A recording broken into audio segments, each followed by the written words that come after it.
हैं भारत मुख्य भौगोलिक वितरण। ठीक है, भारत की भौगोलिक आकृतियों को निम्नलिखित वर्गों में विभाजित किया गया है। चित्र 2.4 अगर हम देखें, ये है। ठीक है, इसमें अगर आप देखेंगे तो ये है हिमालय, ठीक है, ये है उत्तरी मैदान, ये है हमारा ये है हमारा प्रायद्वीपीय पठार, ठीक है, ये हमारा तटीय क्षेत्र है, ये हमारा 4 नंबर जो है मरुस्थलीय क्षेत्र है। तो ये देखो, यहाँ फर्स्ट नंबर है हिमालय क्षेत्र, सेकंड है हमारा उत्तरी मैदान, थर्ड है हमारा प्रायद्वीपीय भाग, चौथा है हमारा मरुस्थल, पांचवा है हमारा ये तटीय मैदान, 5 इधर भी पूर्वी तटीय और पश्चिमी तटीय, और छठा है हमारा द्वीप समूह। तो अभी हम इसको पढ़ना शुरू करते हैं। तो देखिएगा, हिमालय पर्वत श्रृंखला, उत्तरी मैदान, प्रायद्वीपीय पठार, भारतीय मरुस्थल, तटीय मैदान तथा द्वीप समूह। अब हम एक एक करके इनको पढ़ेंगे इनके बारे में। तो सबसे पहले हम बात करते हैं हिमालय पर्वत की। तो भारत की उत्तरी सीमा पर विस्तृत हिमालय भूगर्भीय रूप से युवा एवं बनावट के दृष्टिकोण से वलित पर्वत श्रृंखला है। तो हमने देखा हिमालय जो है नवीन वलित पर्वत श्रृंखला है। ये पर्वत श्रृंखलाएं पश्चिम से पूर्व दिशा में सिंधु से लेकर ब्रह्मपुत्र तक फैली है। ठीक है, हिमालय विश्व की सबसे ऊंची पर्वत श्रेणी है, तो ये आप याद रखेंगे, सबसे ऊंची पर्वत श्रेणी है हिमालय, और एक अत्यधिक असम अवरोधों में से एक है। ये 2400 किलोमीटर की लंबाई है इसकी, फैले एक अर्धवृत्त का निर्माण करती है। तो इसकी लंबाई जो है 2400 किलोमीटर है, और कश्मीर में इसकी चौड़ाई 400 किलोमीटर, और अरुणाचल प्रदेश में इसकी चौड़ाई 150 किलोमीटर है। तो अगर हम बात करें, अगर हम ये देखें, ये पूरा हिमालय है, ये इसकी चौड़ाई 400 किलोमीटर है इधर, और इधर इसकी चौड़ाई लगभग 150 किलोमीटर है। ठीक है, पश्चिमी भाग की अपेक्षा पूर्वी भाग की ऊंचाई में अधिक विविधताएं पाई जाती हैं। तो ये पॉइंट भी आपको याद रखना है। पूर्वी क्षेत्र की जो ऊंचाई में अधिक विविधता, मतलब हर प्रकार की चोटी, ऊंचे से लेकर छोटी सब मिलती है वहाँ पे। अपने पूरे देशांतरीय विस्तार के साथ हिमालय को 3 वर्गों में विभाजित किया गया है। इन श्रृंखलाओं के बीच बहुत अधिक संख्या में घाटियां पाई जाती हैं। तो अभी हम देखते हैं हिमालय जो है हमारा, वो 3 श्रेणियों में विभाजित है। पहला है हमारा, सबसे उत्तरी भाग है हमारा महान हिमालय या आंतरिक हिमालय, या हिमाद्री भी इसको कहते हैं। तो ये आपको नाम याद होना चाहिए। तो पहला है हमारा महान हिमालय या आंतरिक हिमालय या हिमाद्री इसको बोल सकते हैं। यह सबसे अधिक सतत श्रृंखला है। ठीक है, जिसमें 6000 मीटर की औसत ऊंचाई वाले सर्वाधिक ऊंचे शिखर है। तो इसमें लगभग औसत ऊंचाई शिखर की है 6000 मीटर। इसमें हिमालय के सभी मुख्य शिखर हैं। ठीक है, तो इसमें हम देखते हैं कुछ मुख्य शिखर।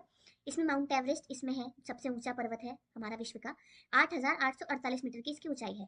सेकंड है हमारा कंचनजंगा, मैकालू, धौलागिरी, नंगा पर्वत, अन्नपूर्णा, नंदा देवी, कामेट, नामचा पर्वत, गुरुनामांता। तो अगर हम मैप में ये देखें, आप इसको मैप में जरूर देखिएगा। ठीक है,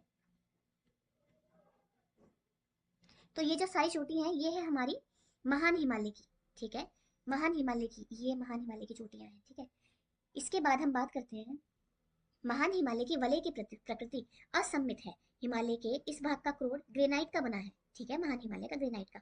यह श्रृंखला हमेशा बर्फ से ढकी रहती है, तथा इससे बहुत सी हिमानियों का प्रभाव होता है, बहुत सी नदियों का इससे प्रभाव होता है।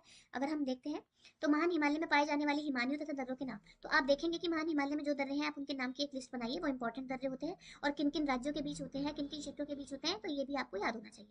भारत के उन राज्यों के नाम बताइए जहां ऊपर दिए गए कुछ शिखर शामिल हैं। तो आप बात करें अगर, कि कंचनजंगा भारत में स्थित है, मेकाल भारत में कहाँ कौन से राज्य में स्थित है, अन्नपूर्णा भारत में नेपाल में स्थित है, नंदा देवी भारत में उत्तराखंड में जैसे स्थित है, कामेट उत्तराखंड में है, नामचा बारुआ अरुणाचल प्रदेश में है। ठीक है, तो आप ये सब देखेंगे। हिमाद्री के दक्षिण में स्थित श्रृंखला सबसे अधिक असम है। वह इस एवं हिमाचल या निम्न हिमालय के नाम से जानी जाती है। आपको पता है हिमालय की जो हिमाद्री की, मतलब सबसे महान हिमालय की जो दक्षिण में एक श्रृंखला है, उसका नाम है हमारा हिमाचल। ठीक है, या निम्न हिमालय। इन श्रृंखलाओं का निर्माण मुख्यतः अत्यधिक संपीड़ित और परिवर्तित शैलों से हुआ। तो ये आपको पॉइंट याद रखना है कि ये संपीड़ित और परिवर्तित शैलों से इनका निर्माण हुआ है। इसकी ऊंचाई जो है लगभग 3700 मीटर से लेकर 4500 मीटर के बीच होती है, और इसकी जो चौड़ाई है वो हमारी 50 किलोमीटर है। जबकि पीर पंजाल श्रृंखला सबसे लंबी और सबसे महत्वपूर्ण श्रृंखला है।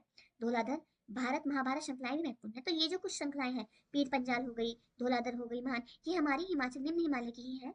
ठीक है, इस श्रृंखला में कश्मीर की घाटी और हिमाचल के कांगड़ा व कुल्लू की घाटियां भी स्थित हैं। तो आप इनको मैप में देखिएगा। ठीक है, तो इसमें कुछ याद रखेंगे आप, कांगड़ा और कुल्लू जो है ये निम्न हिमालय की में आता है। इस क्षेत्र को पहाड़ी नगरों के लिए जाना जाता है। ठीक है, अब हम आगे बात करते हैं। और अगर हम बात करें मसूरी, नैनीताल, रानीखेत, ये सब भी आपका मध्य हिमालय में आता है। ठीक है, जो कि ये निम्न हिमालय जिसको बोला जाता है, अभी हमने पढ़ा। हिमालय की सबसे बाहरी श्रृंखला को शिवालिक कहा जाता है। तो अगर हम तीसरी श्रृंखला की बात करें, ये महान हिमालय हो गया, ये हमारा निम्न हिमालय हो गया, और ये हमारा शिवालिक श्रृंखला आती है। ठीक है, इसकी जो चौड़ाई है वो 10 से 50 किलोमीटर, और इसकी जो औसत ऊंचाई है वो लगभग 900 से 1100 मीटर के बीच इसकी पर्वतों की ऊंचाई होती है। ये श्रृंखलाएं उत्तर में स्थित मुख्य हिमालय को की श्रृंखलाएं से नदियों द्वारा लाई गई असंपीड़ित अवसादों से बनी है। तो ये नदियों द्वारा जो लाई गए अवसाद होते हैं उनसे बनी है।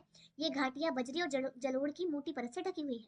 निम्न हिमाचल व शिवालिक के बीच में स्थित लंबवत घाटी को दून के नाम से जाना जाता है। तो निम्न हिमालय और शिवालिक के बीच में जो भी लंबवत एक घाटी होती है उसको हम दून के नाम से जानते हैं। ठीक है, कुछ प्रसिद्ध दून के नाम देख लीजिए, जैसे देहरादून, पोटली दून और पाटली दून। ठीक है, अब हम आगे बात करते हैं। इस उत्तर से दक्षिण के अतिरिक्त हिमालय को पूर्व पश्चिम से पूर्व तक भी स्थित क्षेत्रों के आधार पर विभाजित किया गया है। इन वर्गीकरण को नदी घाटियों की सीमाओं के आधार पर वर्गीकृत किया जाता है। तो अभी हमने देखा उत्तर से दक्षिण का विस्तार देखा। अब हम बात करते हैं हिमालय का जो है, अभी मैं ऊपर आपको एक बार मैप में दिखा देती हूँ। ठीक है, अभी हमने बात करी है उत्तर से दक्षिण के बारे में। ठीक है, यहाँ महान हिमालय है, यहाँ मध्य हिमालय और यहाँ शिवालिक श्रेणियां है, और इसके बीच में दून घाटी। ठीक है, लेकिन अब हम बात करते हैं पश्चिम से पूर्व के बारे में। तो ये नदियों से विभाजित हो रखी हैं। अभी हम आगे इनको देखेंगे। तो सबसे पहले अगर आप बात करें पश्चिमी क्षेत्र की, ठीक है, देखिए उदाहरण के लिए सतलज और सिंधु के बीच स्थित के भाग को पंजाब हिमालय के नाम से जाना गया है। तो यदि आप बात मैप में देखें और इधर है आपका सिंधु नदी, ठीक है, और इधर है आपकी सतलज नदी, तो इस वाले क्षेत्र को पंजाब हिमालय कहा गया है। ठीक है, ये सतलज से लेके काली तक के भाग को इसे कुमाऊं हिमालय कहा गया है। काली से तिस्ता वाले भाग को नेपाल हिमालय कहा गया है। तिस्ता से ब्रह्मपुत्र तक के भाग को हमारा वो अभी देखते हैं, मुझे वो याद नहीं आ रहा है। ठीक है, असम,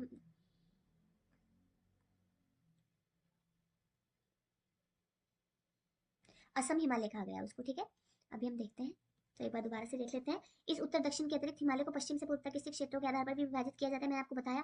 तो अगर हम बात करें सिंधु से लेकर सतलज की, तो यह है पंजाब हिमालय। सतलज से काली की बात करें तो यह है हमारा कुमाऊं हिमालय। काली से तिस्ता की बात करें तो नेपाल हिमालय, और तिस्ता से फिर दिहांग नदी की बात करें तो यह है असम हिमालय को सीमांकित करती है। हिमालय के कुछ क्षेत्रीय नाम पता कीजिए। अभी आप देखते हैं, देखिए ब्रह्मपुत्र नदी जो है वो हिमालय की सबसे पूर्वी सीमा बनाती है। ठीक है, दिहांग महाखंड गार्ज के बाद हिमालय दक्षिण की ओर तीखा मोड़ बनाते हुए भारत की पूर्वी सीमा के साथ फैल जाता है। तो अगर हम मैप में देखें तो ये जो गार्ज स्थित है यहाँ पे ब्रह्मपुत्र नदी के लिए जो गार्ज स्थित है, यहाँ से मुड़ के ये इस ओर मुड़ जाता है। ठीक है, हिमालय जो है हमारा दक्षिण की ओर, ठीक है, मुड़ जाता है। इसे पूर्वांचल या पूर्वी पहाड़ियां कहते हैं। तो ये जो भारत की इस ओर की जो पहाड़ियां हैं, इनको, ये वाली पहाड़ियां, ये तो पूरा हिमालय ही है, और ये जो नीचे की ओर पहाड़ियां, इनको पूर्वी पहाड़ियां कहा जाता है। ये पहाड़ियां उत्तर पूर्वी राज्य से होकर गुजरती हैं और मजबूत बलुआ पत्थर से बनी है। ये बात आप याद रखेंगे, इंपॉर्टेंट है। ये घने जंगलों से ढकी है तथा अधिकतर समांतर श्रृंखलाओं एवं घाटियों के रूप में फैली है। पूर्वांचल में पटकई की पहाड़ियां, नागा की पहाड़ियां, मिजो पहाड़ियां, मणिपुर की पहाड़ियां स्थित है। तो आप इनकी लोकेशन मैप में देख सकते हैं। ठीक है, अब हमने पढ़ा है हिमालय। ठीक है, तो हिमालय में कुछ आपकी जो पहाड़ियां हैं, जो आपके पर्वत हैं, उनकी ऊंचाइयां कितनी हैं, ये आप इसके नोट्स बना लीजिएगा।